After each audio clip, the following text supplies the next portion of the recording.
हम वीआईपी के राष्ट्रीय अध्यक्ष और बिहार के मत्स्य पशुपालन मंत्री जो हैं, उनके आवास पर हैं और बड़ी संख्या में प्रतिमा का निर्माण हो रहा है। फूलन देवी की प्रतिमा का निर्माण हो रहा है। आप देख सकते हैं उनके सरकारी आवास पर यह प्रतिमा बनाई जा रही है। हमारे साथ हैं मुकेश सहनी। सहनी जी, फूलन देवी की प्रतिमा बना रहे हैं, यूपी चुनाव की भी आपने घोषणा कर दी है। मकसद क्या है? नहीं देखिए, यूपी चुनाव तो हम पहले से ही तैयारी कर रहे हैं कि यूपी में चुनाव लड़ना है। 25 जुलाई का उनका शहादत दिवस है। हम लोग हमेशा उनको अपना आदर्श मानते हैं। हम मानते हैं कि फूलन देवी अभी ज़िंदा है। हमारे विचारों में वो माता बहन के संघर्षों में आज भी फूलन देवी ज़िंदा है। और जब भी हम कोई अच्छे कार्य करते हैं, समाज को जोड़ने का काम करते हैं, तो उनको हमेशा याद करते हैं, क्योंकि उनका ही सपना था कि पूरे भारत में निषाद समाज को जोड़ा जाए। फूलन सेना बना के उन्होंने पूरे भारत में उन्होंने काम किया था, लेकिन कुछ लोगों को पसंद नहीं है, उन्होंने अपने रास्ते से उनको हटा दिया। लेकिन आज भी हम उनको मानते हैं कि ज़िंदा है। आज वो खुद रहती तो मुझे लगता है कि भारत की राजनीति एक का अलग दिशा होता, अलग रूपरेखा होता, सिर्फ बिहार और झारखंड में, पूरे भारत में। तो आज हम लोग उनके बताए हुए रास्ते पे चल रहे हैं और 25 जुलाई को उनका शहादत दिवस है। तो कितने कितने प्रतिमा बना रहे हैं? उत्तर प्रदेश में मैक्सिमम हर मंडल में, अलग-अलग ज़िला में हम लोग प्रतिमा लगा रहे हैं, उनका माल्यार्पण कर रहे हैं। पूरे प्रदेश में अलग-अलग जगह पे कार्यक्रम किया जा रहा है, बिहार में भी कार्यक्रम किया जा रहा है। इससे पहले भी आप देखेंगे 2018-19 में हमेशा उनको हम लोग याद करते रहे शहादत दिवस पे। तो अभी भी मेरा कार्यक्रम यही है और मैं खुद बनारस में रहने वाला हूँ। वहाँ पे कार्यक्रम होगा और पूरे प्रदेश में कार्यक्रम होगा। और मुझे लगता है कि जो लोग फूलन देवी को मानने वाले लोग हैं, वो सब सब लोग लगता है कि एक प्लेटफॉर्म पे आएंगे, समाज को जोड़ेंगे और आगे बढ़ेंगे। और सबका सपना एक ही है कि निषाद समाज को आरक्षण मिले, उनके साथ कोई अन्याय नहीं करे। और हमारा ऑलरेडी आरक्षण हमारा अधिकार है। कुछ राज्यों में आरक्षण मिल रहा है, लेकिन कुछ राज्यों में नहीं मिल रहा है। तो आरक्षण में सिर्फ हमारा संविधान में दिया हुआ है, सिर्फ उसे लागू कराना है। तो इसके लिए हम लोग काम कर रहे हैं। और आपको पता है कि पूरे भारत में कि उत्तर प्रदेश से ही दिल्ली पहुंचा जाता है। और हमारी पार्टी का लक्ष्य है कि 2024 में ज़्यादा से ज़्यादा सांसद बना के दिल्ली पहुंचना है, क्योंकि दिल्ली से ही आरक्षण लागू यानी होना है। दिल्ली पर नज़र है आपकी। मेरी दिल्ली पे नज़र है और दिल्ली से ही आरक्षण लागू होना है। और उत्तर प्रदेश होके ही दिल्ली पहुंचना है। तो इसलिए हम लोग उत्तर प्रदेश 2022 का चुनाव लड़ेंगे। 165 सीट से अधिक हम सीट हमने चिन्हित कर लिया है, जहां पे मजबूती से हम तैयारी कर रहे हैं। और आने वाले समय में ज़्यादा से ज़्यादा सीट पर तैयारी करके और 2022 में हम लोग उत्तर प्रदेश में चुनाव लड़ेंगे, ज़्यादा से ज़्यादा विधायक बनाएंगे, ताकि सरकार में मजबूती से हम लेकिन रहें। बिहार में तो आपकी बीजेपी के साथ गठबंधन है, यूपी में बीजेपी की सरकार है, आपको नहीं लगता इससे थोड़ा-सा कॉन्ट्रडिक्शन होगा? नहीं, नहीं, ऐसा कुछ बात नहीं है। उनकी अपनी अलग-अलग पार्टी है, हमारी अपनी पार्टी है। वो उत्तर प्रदेश में सरकार में है, हम सिर्फ़ बिहार में ही सरकार में हैं। हमारी पार्टी का अधिकार है, हम हर जगह उनके साथ चुनाव लड़ने बातचीत का। भी हो रही है कुछ? नहीं, मेरी ऐसी कोई बातचीत नहीं है और मैं अभी उस पे बात भी नहीं करना चाहूँगा, क्योंकि अभी मैं तो उत्तर प्रदेश में पहले समाज को, संगठन को, पार्टी को मजबूत करना चाह रहा हूँ।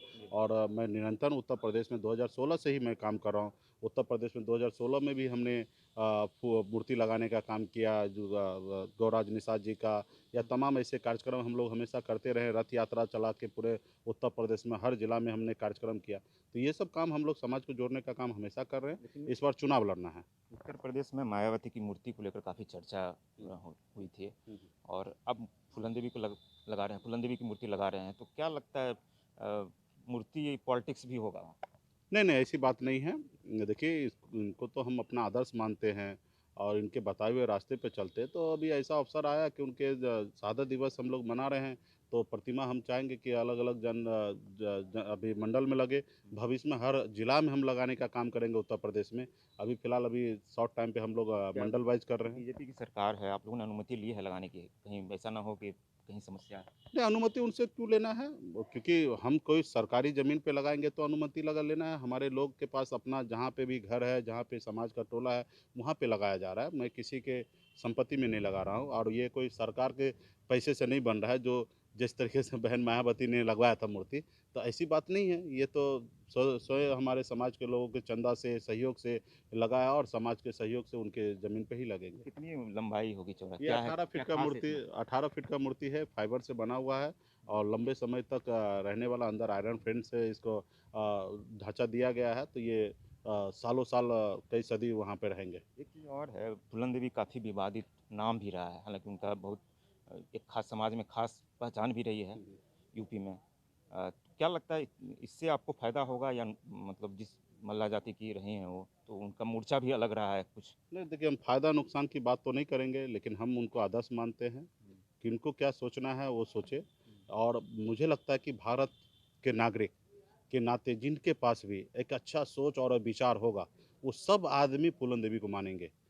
अन्याय किनके साथ हुआ, अ, क्या-क्या हुआ, सारा चीज़ पूरे भारत को पता है। तो मुझे लगता है कि जो अच्छे विचारधारा के लोग होंगे, अच्छी सोच होंगे, जिसके पास अच्छे समझ होंगे, चाहे जाति जो भी हो, वो सब मानेंगे कि फूलन देवी एक समाज में उनके साथ अन्याय हुआ और उनके ज़रिए आज उन्होंने समाज में एक मुकाम बना, सांसद बने, माननीय सांसद बने और उनको अधिकार है कि पूरे भारत में उनका प्रतिमा लगे। और कुछ लोगों को व्यक्ति विशेष किसी को आपत्ति हो सकता है। जिनके परिवार के साथ उनके संबंध है या उनके परिवार के उनके साथ आपस में विवाद होगा तो वो व्यक्ति विशेष किसी के साथ समस्या हो सकता है। लेकिन संपूर्ण भारत में, यहाँ तक दुनिया में फूलन देवी का लोहा लेने वाली लेडीज़ माना गया।